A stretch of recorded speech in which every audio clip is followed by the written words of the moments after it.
स्वागत है दोस्तों आपका हमारे यूट्यूब चैनल निवेश ज्ञान में।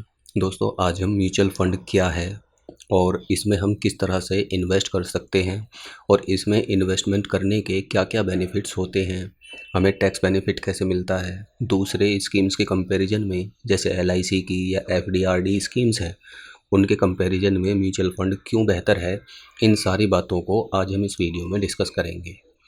सबसे पहले दोस्तों समझते हैं कि म्यूचुअल फंड एक्चुअली क्या होते हैं और किस तरह से काम करते हैं। म्यूचुअल फंड मतलब इसके अंदर म्यूचुअली लोगों से पैसा इकट्ठा किया जाता है और उस पैसे को एक प्रोफेशनल व्यक्ति यानी कि उस फंड जो इकट्ठा हुआ है उसका एक मैनेजर होता है जिसे फंड मैनेजर कहा जाता है। वो उस पैसे को अलग अलग शेयर मार्केट की कंपनीज़ के अंदर या अगर आपने डेट म्यूचुअल फंड चुना है तो डेट सिक्योरिटीज़ के अंदर उस पैसे को डाइवर्सिफाई करता है।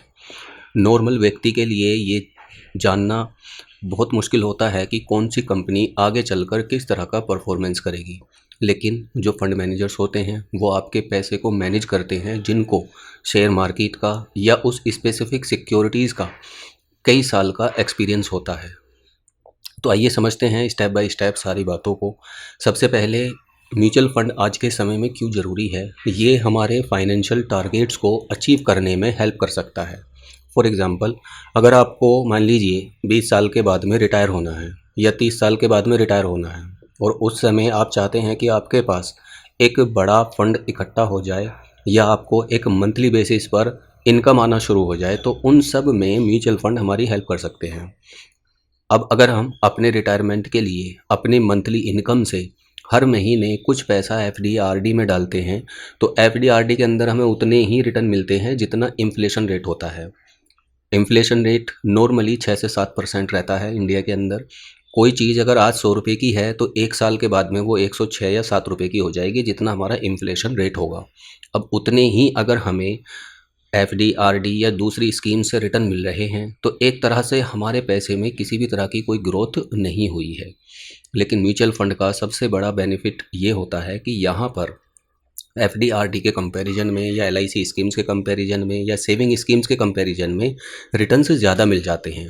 साथ ही साथ जो पैसा हम इन्वेस्ट करते हैं अगर आप उसको लॉन्ग टर्म के लिए इन्वेस्ट कर रहे हैं तो हमारे पैसे को री इन्वेस्ट किया जाता है, यानी उस पर हमें कंपाउंड इफ़ेक्ट देखने को मिलता है। अब दोस्तों म्यूचुअल फंड के अलग अलग प्रकार होते हैं जैसे equity mutual funds, debt mutual funds, balanced mutual funds, ELSS mutual funds. Equity mutual funds क्या होते हैं? इक्विटी म्यूचुअल फंड्स वे फंड होते हैं जिनके अंदर जो पैसा आप इन्वेस्ट करेंगे तो आपका लगभग 80 से 90% तक पैसा शेयर मार्केट की अलग अलग कंपनीज़ के अंदर इन्वेस्ट किया जाएगा। अब इक्विटी म्यूचुअल फंड्स की भी अपनी 4 कैटेगरी होती हैं। Mainly large cap mutual funds हो गए, इंडेक्स फंड्स हो गए, मिड कैप म्यूचुअल फंड्स हो गए, स्मॉल कैप म्यूचुअल फंड्स हो गए। अब स्मॉल कैप के अंदर जो पैसा आपने इन्वेस्ट किया है तो वो सारे का सारा पैसा जो स्मॉल कैप कैटेगरी की कंपनीज होती हैं उनके अंदर इन्वेस्ट किया जाता है। तो स्मॉल कैप कैटेगरी की जो कंपनीज होती हैं उनमें ग्रोथ की पोटेंशियल बहुत ज़्यादा होती है, लेकिन उनके डूबने के चांसेस भी होते हैं कुछ एक कंपनीज़ के, तो वहाँ पर रिस्क थोड़ा ज़्यादा हो जाता है। अब क्योंकि रिस्क ज़्यादा होता है तो रिटर्न की प्रोबेबिलिटी भी ज़्यादा होती है। तो सबसे ज़्यादा अगर हम देखें कि कौन सा म्यूचुअल फंड ज़्यादा रिस्की होता है तो वो स्मॉल कैप म्यूचुअल फंड्स होते हैं।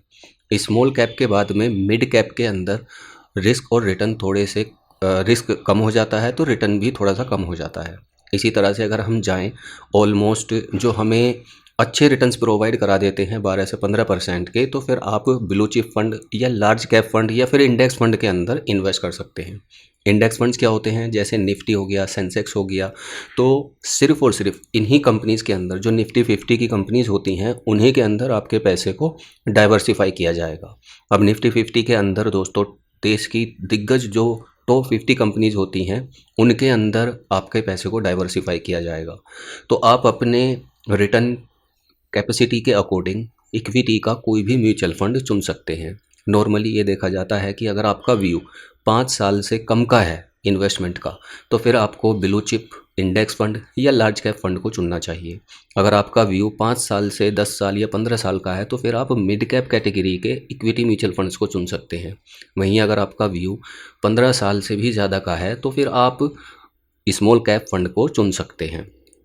इसके अलावा जो डेट म्यूचुअल फंड्स होते हैं, डेट म्यूचुअल फंड्स के अंदर कंपैरेटिवली एलआईसी या एफडी से हमें थोड़े से रिटर्न ज़्यादा मिल जाते हैं, लेकिन 8 से 10% के बीच में हमें डेट म्यूचुअल फंड्स के अंदर रिटर्न्स देखने को मिल जाते हैं।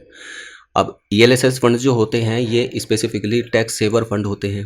यहाँ पर आप जो भी पैसा इन्वेस्ट करेंगे तो आपका पैसा 3 साल के लिए लॉक्ड हो जाता है और आप 3 साल तक जो 80C के तहत टैक्स का बेनिफिट ले सकते हैं 1050 रुपये तक, और आपके पैसे में ग्रोथ भी कंटिन्यू होती रहेगी। नॉर्मली जो ईएलएसएस फंड होते हैं ये भी इक्विटी म्यूचुअल फंड्स ही होते हैं, तो यहाँ पर आपको 12 से 15% ईजिली रिटर्न्स देखने को मिल जाते हैं।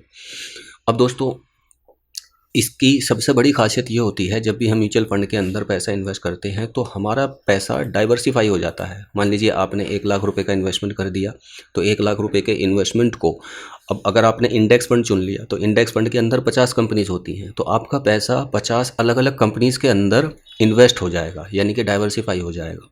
तो अब उनमें से अगर 1 या 2 कंपनी ख़राब परफॉर्मेंस भी देती है तो बाकी की कंपनीज़ एवरेज रिटर्न देती हैं और या अच्छा रिटर्न देती हैं, तो आपका पैसा कहीं ना कहीं 12 से 15% के रिटर्न ईजिली निकाल लेता है। इसके अंदर सबसे बड़ी लिक्विडिटी की बात भी होती है, यानी कि आप जब चाहें अपने पैसे को निकाल सकते हैं। ऐसा नहीं है कि यहाँ पर आपको कोई ख़रीदार ढूंढना पड़ेगा।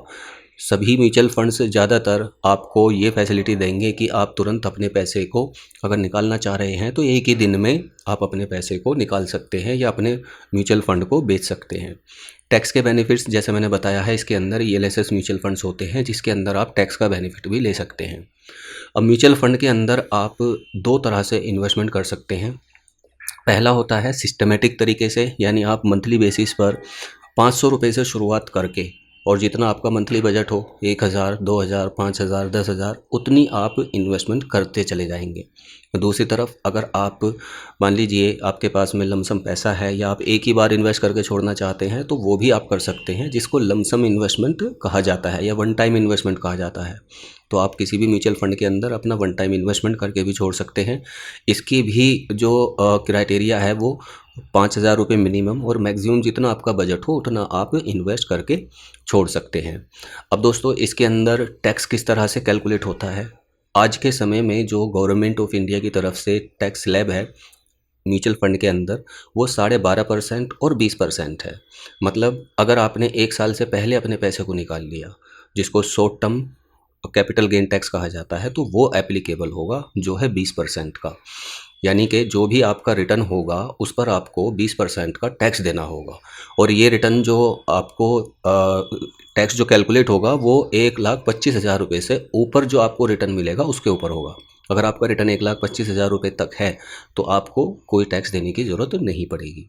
वहीं अगर हम long term capital gain tax की बात करें तो long term capital gain tax यानी कि 1 साल से ज़्यादा अगर आपने इन्वेस्टमेंट करके रखा है तो उस केस में एप्लीकेबल होता है, और ये 12.5% है। सपोज़ आपने जो इन्वेस्टमेंट किया उस पर 5 लाख रुपए का आपको रिटर्न मिला, ठीक है, और 3 लाख रुपए का आपने इन्वेस्टमेंट किया एसआईपी के माध्यम से, तो 1,25,000 रुपये 5 लाख में से माइनस करने के बाद में जो हमारा पैसा बचेगा 3,75,000, उस पर हमारा 12.5% का टैक्स लगेगा, और जो पैसा बचेगा वो आपके अकाउंट में आपको दे दिया जाएगा। ठीक है। अब अलग अलग दोस्तों म्यूचुअल फ़ंड की कंपनीज़ होती हैं जिनको एएमसी कहा जाता है। एसबीआई के अपने म्यूचुअल फंड्स होते हैं, एक्सिस बैंक के अपने म्यूचुअल फंड्स होते हैं, रिलायंस के निप्पॉन के नाम से म्यूचुअल फंड्स हैं, टाटा के अपने म्यूचुअल फंड्स हैं। सभी के अंदर लगभग सारी स्कीम्स अवेलेबल होती हैं।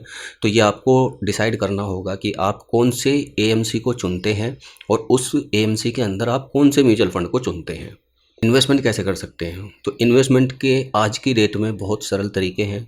आप किसी ऐप के माध्यम से भी कर सकते हैं। डीमैट अकाउंट्स होते हैं, उनको ओपन करके उनके माध्यम से भी म्यूचुअल फ़ंड के अंदर आप इन्वेस्टमेंट कर सकते हैं, जैसे ज़ीरोधा। तो दोस्तों, ये म्यूचुअल फ़ंड के सारे तरीके हैं, किस तरह से म्यूचुअल फ़ंड काम करता है और म्यूचुअल फ़ंड में हम इन्वेस्टमेंट कैसे कर सकते हैं। इससे रिलेवेंट अगर आपका कोई क्वेश्चन है, क्वेरी है, तो नीचे कमेंट करके आप पूछ सकते हैं, मैं उसका जवाब आपको ज़रूर दूँगा। धन्यवाद।